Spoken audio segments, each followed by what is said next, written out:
This is a fan-generated show. If you'd like to support us, please go to jamieglazov.com. Also, don't forget to subscribe to our new Rumble channel. All your support is greatly appreciated. Hello, ladies and gentlemen. I'm thrilled to announce the release of my new book, Obama's True Legacy, How He Transformed America. There's a reason why Mike Huckabee calls it a ferocious and chilling read.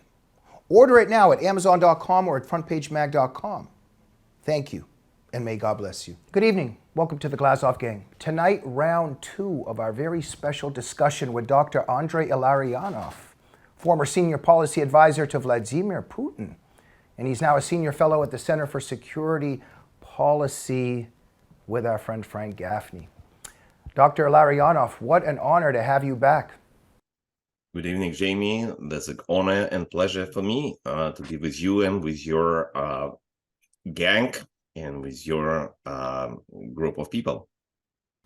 Thank you so much. Doctor, perhaps the best way to begin this evening and for this round 2 of our discussion, kindly give us an update on what's happening between Russia and Ukraine and your perspective on it. The basic story is right now we have an aggression of Mr. Putin, Russian president, against Ukraine. This is not a new one. It's a continuation of the aggression that Putin launched on February 20th,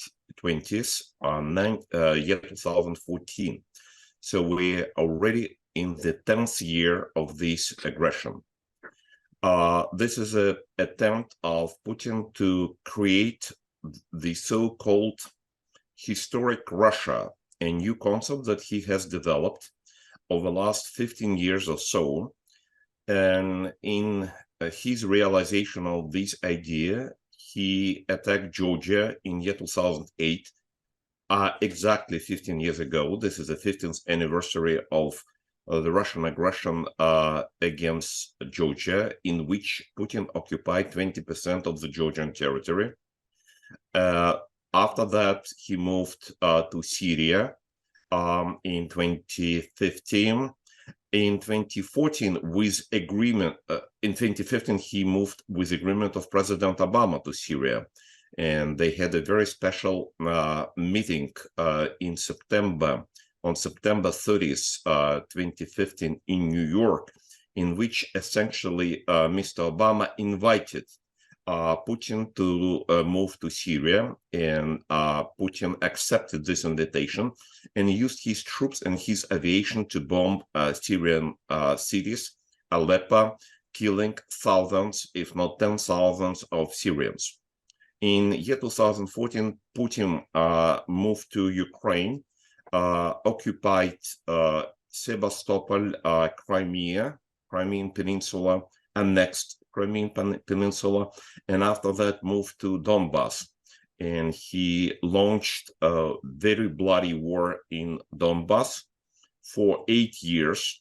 And last year, as we all know, on February 24th, 2022, he continued his aggressive war against Ukraine with a clear and pronounced goal to occupy whole Ukraine, to remove the regime, to destroy Ukrainian identity, Ukrainian culture, Ukrainian language, and to establish essentially part of Russia. He partially realized, was able to fulfill some of his plans by so-called legally, but we understand quasi-legally annexed not only Sebastopol and Crimea, but also 4 territories of Ukraine: Lugansk, Donetsk, Zaporizhia, and Kherson.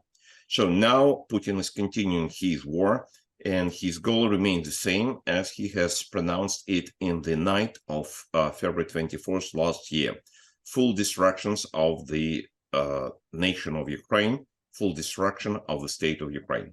Well, thank you for that, Doctor. Very tragic circumstances. In our last episode, I received some reprimands after the show that I did not ask a certain question but we kept the mystery and intrigue going until this episode. We were discussing how in the first few years of Putin's regime, if one could call it, that he seemed to be making some pro-NATO statements in terms of Russia joining NATO. Then the years start going along and he all of a sudden changed his tune. And you had raised the existence of a certain individual that appears to maybe have changed Putin's mind about Russia joining NATO. Let me hand that over to you so we can solve this mystery tonight. Okay, thank you. That's really is very interesting part of the whole story connected with Putin and with this current war. Let me invite you, Jamie, as well as your audience, just to one intellectual enterprise. Let's think a little bit, just based on information that is known to all of us, about what has happened and when and how Putin has changed his mind and has changed his actions.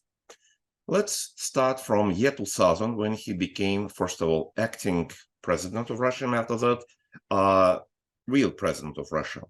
Even before he officially elected or some kind of went through the election in late March year 2000, in February year 2000, and early March, several weeks before the very fact of election, Putin officially pronounced that he is absolutely serious, that he does not have any problems with NATO, and he went further, said there is no problem if Russia would be part of NATO, if Russia would join NATO. Just that people would really know the situation. Nobody before Putin among Russian political leadership ever said anything like that. So Russian people have been educated and trained in the former Soviet Union and even in the very first years of existence of Russia as independent state, with idea that NATO is an enemy, is an adversary, and definitely not a friend. And if somebody like president, especially president who came from the KGB ranks, Putin is the officer from KGB, he never hid this. All of a sudden, in February year 2000, is saying that it is absolutely fine with NATO. Moreover, it is absolutely fine that Russia would become one day a full-fledged member of NATO. It was not only one time that Putin said so. Many times in year 2000, year 2002, year 2003, he continued to say NATO is fine. And he continued to talk so not only to Russian people, but to his Western colleagues and Western leaders. He talked about this with Tony Blair, British Prime Minister, with the US President Clinton, with US President George Bush Jr., and he continued to talk about this with many Western leaders, that they started to respond. That's an interesting idea. We need to think about it, maybe not right now, but give us time, we will think about that. In year 2002, during the press conference with Ukrainian President Leonid Kuchma, Putin has been asked what Mr. Putin thinks about the potential membership of Ukraine in NATO. And Putin said, it's fine, no problem. Ukraine is an independent state. And if somebody could decide fate of Ukraine, whether Ukraine would like to be a member of NATO or not, this is a business of two partners, Ukraine and NATO. That's not a business of Russia. How shocking those words can be heard today after all these atrocities that have been performed by Russian troops against Ukrainians in Ukraine, on the premise that Ukraine does not have right to join NATO. But it was Mr. Putin. And by the way, the transcript of this press conference with participation of Mr. Putin and Mr. Kuchma still can be found on the website of Kremlin. You can go and to find it both in Russian and English languages. Later, he continued this position in year 2003 and in year 2004. What happened in year 2004? Year 2004 is the year of the NATO expansion. You've heard these terrifying words for all those people who hate NATO and so on. It was the year when 7 Eastern European nations joined NATO. Estonia, Latvia, Lithuania, Bulgaria, Romania, Slovakia, and Slovenia. In 1999, 3 first countries, Poland, Czech Republic, and Hungary joined NATO, but it was time of Mr. Yeltsin. In year 2004, the president of Russia was Mr. Putin, was already for 5 consecutive years. It was the largest expansion of NATO. It was expansion of NATO that brought NATO to the immediate neighbors of Russia. Estonia, Latvia, Lithuania, they are immediate neighbors of Russia. This is so-called the former Warsaw Pact countries. The question is, what Mr. Putin said about this NATO expansion? The answer is very simple: nothing. He never complained, he never rejected, he never said any negative word about all these 7 countries becoming members of NATO. So he never complained neither about the inclusion of Poland, Czech Republic, Hungary. He never complained about joining these 7 countries joining NATO. No, and he was already for this consecutive year president of Russia. What else happened in year 2004? In year 2004, there was an active kind of continuation of the so-called Rose Revolution in Georgia, where newly elected president of Georgia, Mikhail Saakashvili, was able to liberate the part of Georgia, it's called Adjaria, with the capital Batumi, from the Russian influence. There was a very pro-Russian leader of that region that did not respond to Tbilisi, to the capital of Georgia. And Mr. Saakashvili did this liberation without any person being harmed. Nobody was killed, wounded. It was absolutely peaceful. So what was the response of Mr. Putin? Nothing. Mr. Saakashvili was allowed to do it, and was no any actions against Georgia in year 2004. Okay, let's stop now what happened in the times preceding this crucial moment in the recent history. And now, fast forward, we're going to year 2008. Year 2008, it was aggression of Putin's against Georgia. We already talked about this. It's the 15th anniversary of this Russian-Georgia war in August year 2008. Whether anything happened before year 2008? Yes, we know. Before year 2008 was year 2007, February year 2007, the infamous speech of Mr. Putin at the Munich Security Conference, at which Putin attacked NATO. And he complained about NATO expansion, about the NATO adversary, that NATO is an enemy to Russia, and so on. That's the year 2007. This speech is very well known around the world, but we can ask ourselves whether anything else preceded this speech in year 2007. Yes, that was definitely available public speeches of Mr. Putin in February year 2006. When he talked to the Russian journalist, and he, for the first time, he told them everything what he would tell to the Western audience during the Munich Conference on Security 1 year later, in February year 2007. At least as I was able to look through all public statements of Mr. Putin, February year 2006 is the first attack against NATO, against the West. So now we narrowed as much as we could the time period during which something serious has happened, not only in the policies of the Russian state, but in the mind of Mr. Putin. In year 2004, Mr. Putin was generally reasonably friendly towards the West, towards NATO, not reasonably, pretty friendly, because he allowed 7 countries to join NATO. In February 2006, he was already against that. So that is why we can say that something serious, something dramatic, something unexpected has happened during this period of time. We cannot say that Putin was always anti-NATO since his birthday or since he became a KGB officer, even since the days when he became a Russian president. No, this is a very narrow period between late year 2004 and early year 2006. Essentially, it is year 2005. What has happened in year 2005?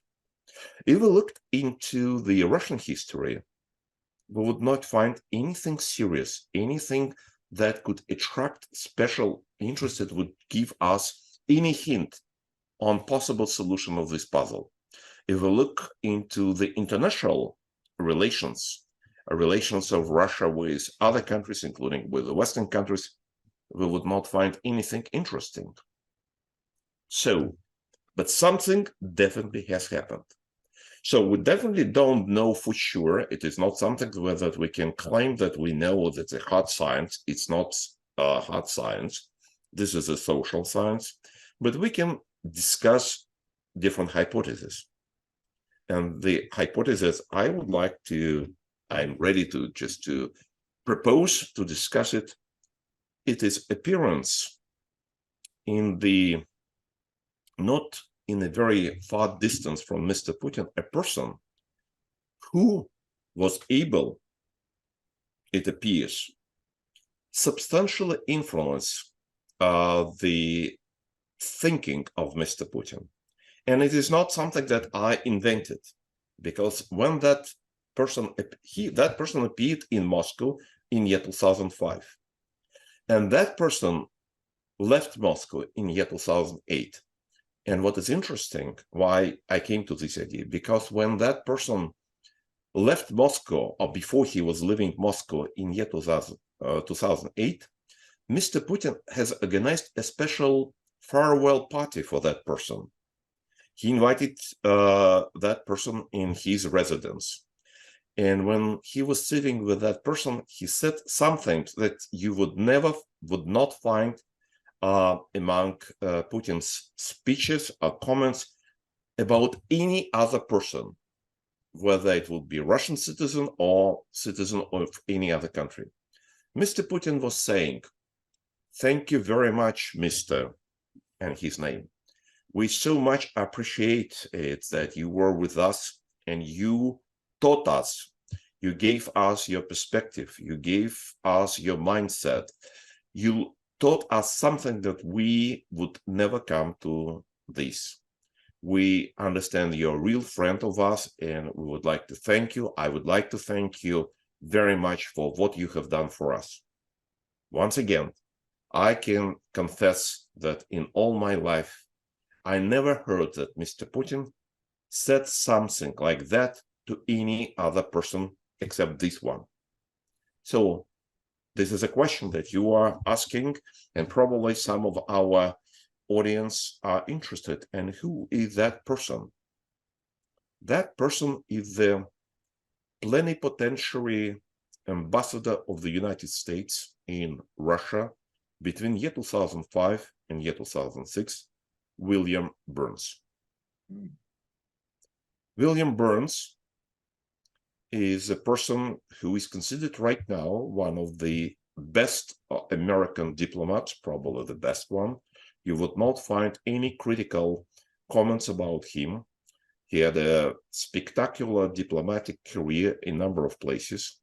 Very early on, he became interested in Russia, in Russian language, in Russian culture. He studied all of that. And when he has been posted in his first position in the US Embassy in Russia, in Moscow, in the 90s. He was very fluent in Russian language, and he was able to communicate with the Russian people. When he has been again appointed to Moscow, but now already at the position of the fully plenipotentiary ambassador of the United States, he was able to develop contacts and relations with Russian elite, with political elite, with cultural elite, with sport elite, with economic elite, with whomever. But if you look into the database of photo pictures of Ambassador Burns that has been developed and sustained by the Russian official agency TASS, that is coming from the Soviet times, so it's an official government's agency.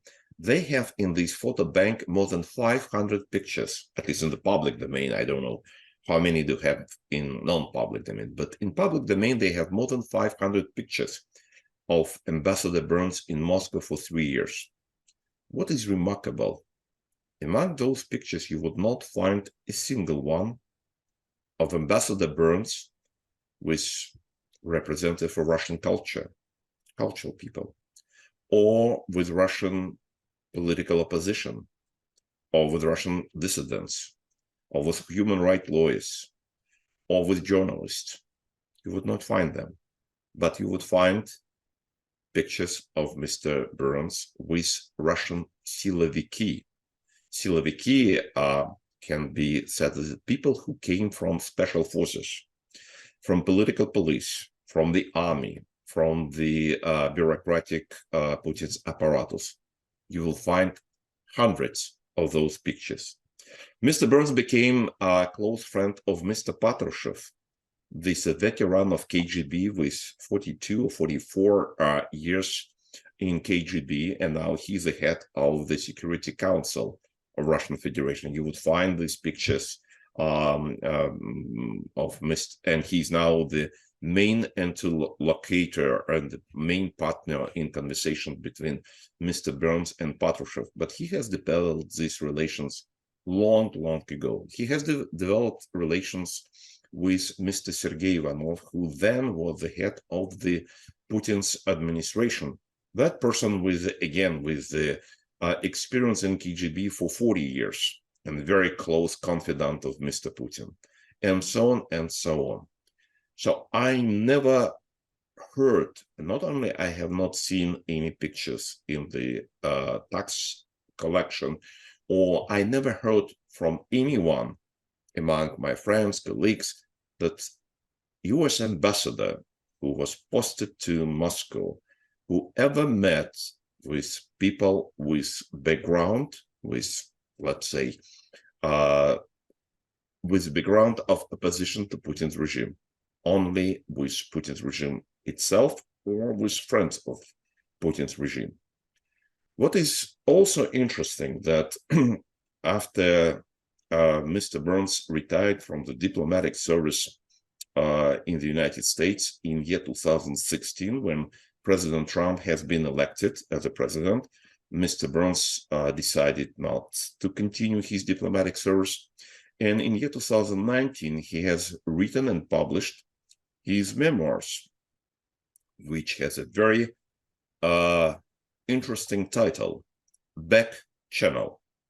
It is his favorite way of communication in many places around the world, including Arab world, including Iran, where he participated in long series of conversations and negotiations with Iranian authorities, how Iran could preserve its nuclear program. But also he talked a lot about Russia, about his experience in Russia.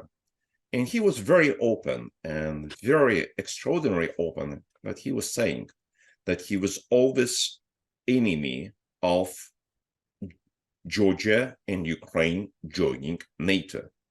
And Mr. Burns was so open and so courageous that he was able to get a permission from the State Department, and he published a number of his cables that he sent from Moscow back to Washington, explaining, asking, requesting, insisting that United States would abandon idea of Georgia and Ukraine joining NATO. And he spent so much time explaining that it is a very bad idea because Russia has interest in the neighboring countries, and those interests must be respected by the US administration. Fast forward, not only in those memoirs, but in many his comments, interviews, public speeches, he continued this anti-Georgia and anti-Ukrainian position of this as a campaign until today. And he's saying that in the conflict between Russia and Ukraine, United States should not help Ukraine. So that is why, after reading a lot of Mr. Burns, after listening what he's saying and how he's saying, and looking at his body language, it is absolutely clear that he was very active proponent of idea that new Russia under the leadership of Mr. Putin has the right to control foreign policies of such countries like Georgia and Ukraine. And if he was able to say so publicly that in his memoirs published in year 2019, everybody can read it, if he was so courageous by insisting that his former boss, Condoleezza Rice, Secretary of State, should not take any steps in supporting Georgia and Ukraine in their bids to NATO, why he should be shy and he would not share his views with people who surrounded him in Moscow, his friends, including Mr. Putin. And if it is so, we would find explanation why Mr. Putin was so grateful to Mr. Burns in spring of year 2008, when he has organized his so-called farewell party for Mr. Burns by thanking him for incredible support, for incredible knowledge that Mr. Burns was able to share with him personally, Mr. Putin, and with his colleagues and friends in the Kremlin leadership. And that is why it might explain these extraordinary circumstances and extraordinary words that Mr. Putin gave to Mr. Burns. And if it is so, we would find this a critical moment, critical event that happened around year 2005, early year 2006, because only with arrival of not somebody, not like an expert, not like journalist, but the highest representative of the most powerful country in the world, United States, the plenipotentiary ambassador of the United States in Moscow, who has explained to his colleagues in Kremlin that their ideas, their intentions towards immediate neighbors like Georgia or like Ukraine, not necessarily to hide, they have a right for those intentions. And they might be supported not by somebody, but some representatives in the most powerful country around the world. Perhaps he could say that he's not the only one, he's not alone who shared this view. And that is why it might be an explanation why before year 2005, before arrival of Mr. Burns to Moscow, Mr. Putin might have some ideas in the back of his mind about the neighbors of Russia, but he was not courageous enough. He was not strong enough to do anything because he feared that it could be repercussions for him and for Russia from the American side. But when he learned from the immediate contact in the US leadership that it is absolutely normal to exercise power over immediate neighbors. And moreover, those people do support this idea at least intellectually, Mr. Putin would become much, much more aggressive. And that is why in year 2006, he said, that's a mistake for Georgia and Ukraine to become members of NATO. For Russian journalists, in year 2007, he made his Munich speech. In year 2008, he has attacked Georgia without any serious reaction from the Western world. And after that, he was becoming more and more aggressive. And when he found that in year 2021, the position of the US president has been occupied by the current person who is genuinely shared this view. And a couple of months, one of his first decision was to appoint on the position of CIA director our old friend Bill Burns, and Bill Burns became CIA director in March 2021. Mr. Putin got very important sign and very important symbol that the current US administration definitely would be not against realization, the program, the policies that they have discussed extensively with his old colleague and old friend Bill Burns back between year 2005 and year 2008 when he was a US ambassador.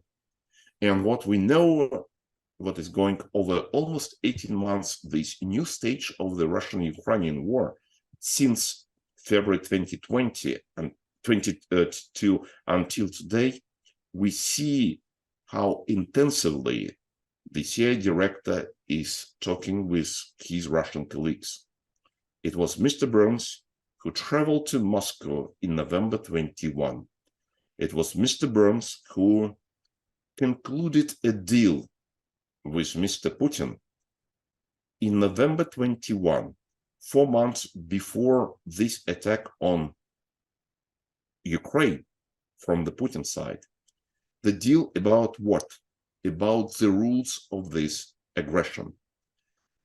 Newsweek magazine on July 5th this year published extensive study by William Arkin, who discussed this issue with more than dozens representatives of CIA, of intelligence in the United States, Pentagon, White House officials, and who was able to recreate the main elements of the deal that has been concluded back in November 21 in Moscow between Mr. Burns and Mr. Putin. And the main elements of this deal, obligations taken by two sides, by the United States and by Russia. What has been promised by the United States in that deal? It was promised that United States would not participate in the coming war. They discussed coming war of Putin against Ukraine. And Mr. Burns, on behalf of the United States, promised that United States would not participate directly in this war. This is the first point. And second point, United States itself, as well with partners and allies, would not attack Russian assets on the Russian territory and would not seek destructions of Putin's regime and the destruction of Mr. Putin personally. Those obligations Mr. Burns took on himself on behalf of the United States. What obligations have been taken by Putin? Putin promised to Burns that Putin would limit his aggression only by territory of Ukraine. Putin would not go to any other countries beyond Ukraine. Now, almost 18 months since the beginning of this stage of the war, and almost 2 years since concluding that deal, we can see that, generally speaking, obligations of both sides taken back in November 21 are being fulfilled by both sides. United States do not participate directly in this war. The United States is not, I mean, US administration is not seeking downfall of Mr. Putin. Actually, it is supporting Putin in any critical moments of Putin's history, including Prigozhin's mutiny in June this year. And Putin, on his side, is fulfilling his obligations not to expand his aggression beyond Ukrainian borders.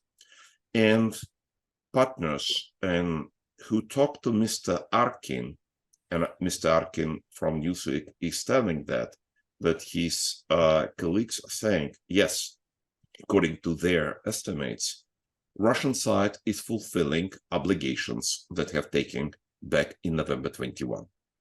So my answer to your question happened to be a little bit lengthy, but probably interesting in understanding what was going on over the last couple of decades.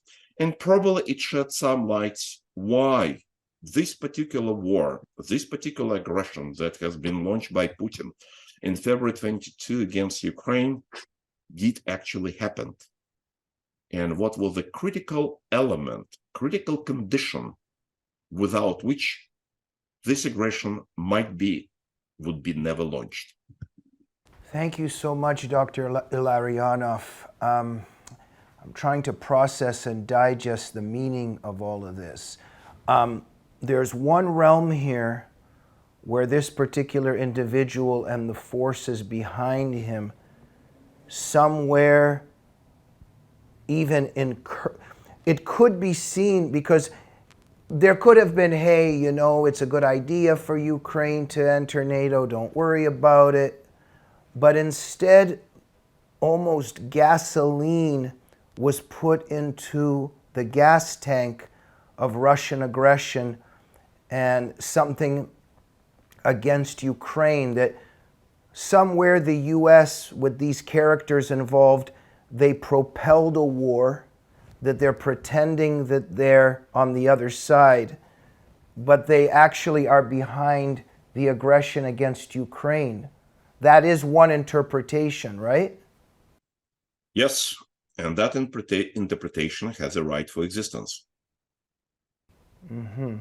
And then you got to wonder why, because if today Biden and this administration is for Ukrainian independence and they're supposedly sending them equipment to defend them, the current CIA director, who is this Burns character, in the past, he played this very mischievous role, one could say, right? Yes, and moreover, as Mr. Burns himself said not once, he said that he went to Moscow not by himself. He has been dispatched by President Biden. Moreover, we can say that this visit of CIA director, once again, it's not somebody, it's not a diplomat, it's not a Secretary of State, it's not the representative of State Department. This is a CIA director. That's a very special position. If you look around, CIA director usually does not travel too much. And when he travels, so usually it is not always public events, right? Because of nature of his business. And usually we do not expect that CIA director would discuss bilateral relations, right?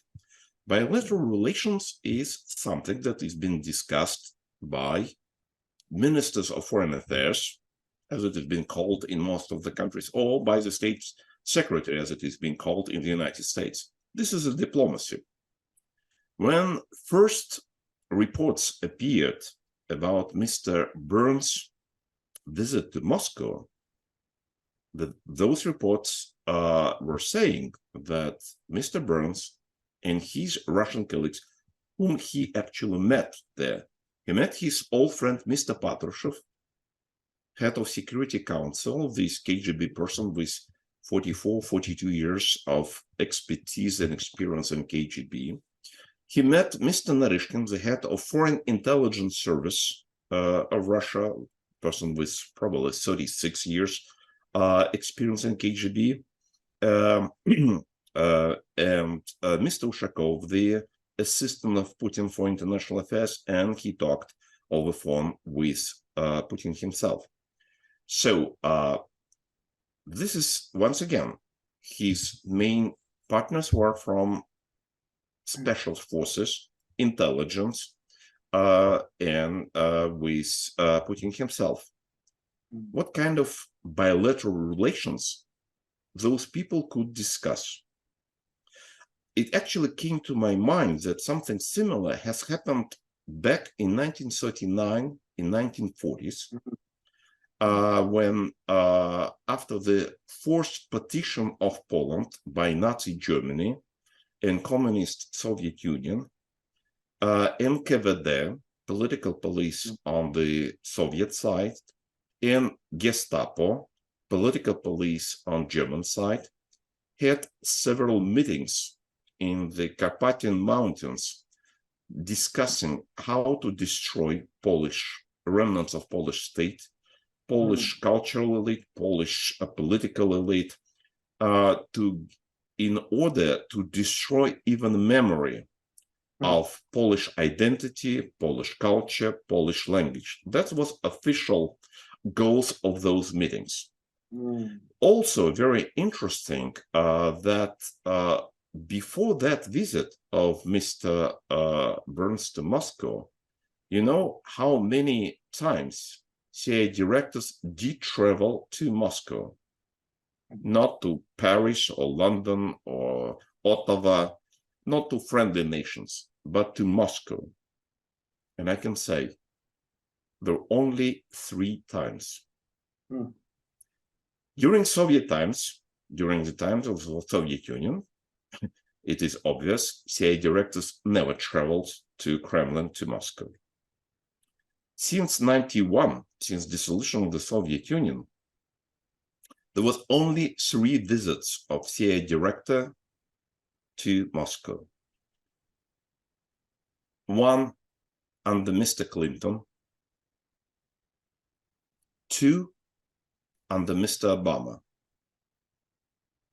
Not a single one under George Bush Jr., not a single one under Trump. And the 4th visit has happened in the very first year of the Biden administration. Interesting regularity, we would say. There are not so many observations, but this is an interesting regularity. Only Clinton, Obama, and Biden. Not a single one under Republican presidents. Moreover, this visit is also very much interesting, which looks like a deviation from the protocol for travels of CIA directors. Usually, CIA director does travel to any place just for 1 day. Usually, CIA directors do not like to stay overnight in other countries, and especially if that country is not a friendly one. Mr. Burns did something that never happened, at least to my knowledge. If somebody would find anything, I would greatly appreciate it. He stayed in Moscow for 2 days, not in 1 day, for 2 days, just to talk to 3 his colleagues or partners, whatever you will call them, Mr. Patrushev, Mr. Naryshkin, and Mr. Ushakov, whom he met directly. You would not need 2 days. Usually such meetings continues for 1 hour, in the worst case 2 hours. Usually not more. 6 hours for 3 meetings, and even telephone conversation with Putin. That's impossible to do it 1 day. But Mr. Burns stayed for 2 days in Moscow. This is quite unusual. This is unusual. Moreover, Mr. Arkin from Newsweek saying something interesting. He did not hide. Actually, he got this information from his partners whom he did talk to. He said that Mr. Burns did talk to Putin over secret wire Kremlin telephone. This is a detail, interesting detail, and definitely he did not invent this detail. And it means that he did talk to Putin from Kremlin. It's definitely not from the US embassy. not from CIA station in Moscow. Definitely, he talked from Kremlin. And that's interesting because when such people do talk to foreign leaders, usually there should be some assistants nearby, some interpreters, some note takers who would got this transcript of this conversation for use of the US administration. And I wonder, I'm interested, if that conversation did go through secret Kremlin telephone, whether United States has a transcript of this conversation between the CIA director and the Russian president less than 4 months before Mr. Putin launched his attack on Ukraine, during which conversation Mr. Burns and Mr. Putin did discuss the conditions of the deal, how this aggression should be organized and what kind of obligations should be taken by the US and Russian sides. Dr. Illarionov, our time is up. I think the conclusions are very horrifyingly obvious. We will bring you back for round 3. I think we can safely conclude, and not to minimize or trivialize this in any way, but I think we can conclude that the Democrats, Biden, the Democratic Party, the people in the White House today, these are not the friends of the Ukrainian people. They do not hide this. They're pretty open. And those who are interested in that are welcome to read Back Channel by Mr. Burns, in which he expressed his views openly and in details, as well as follow his other speeches, interviews, and comments. Very sobering and very dark. Dr. Andrei Illarionov, thank you so much for shining a light on the truth. Thank you for being on the front lines of telling the truth and fighting for what's right. And we really appreciate you coming on the show. Keep up the good fight, okay? Thank you very much, Jamie, and thank you very much to your audience. It was an honor to have you here, and we're going to get you back on soon. Thank you. And thank you so much for joining the Glazov Gang this evening. Make sure to check out Dr. Andrei Illarionov. You can find him on Facebook. Also go to Frank Gaffney's Center for Security Policy, where Dr. Illarionov is a senior fellow, and you can see a lot of his work. Make sure that you subscribe to our Rumble channel and press instant notifications. We'll see you soon. Good night.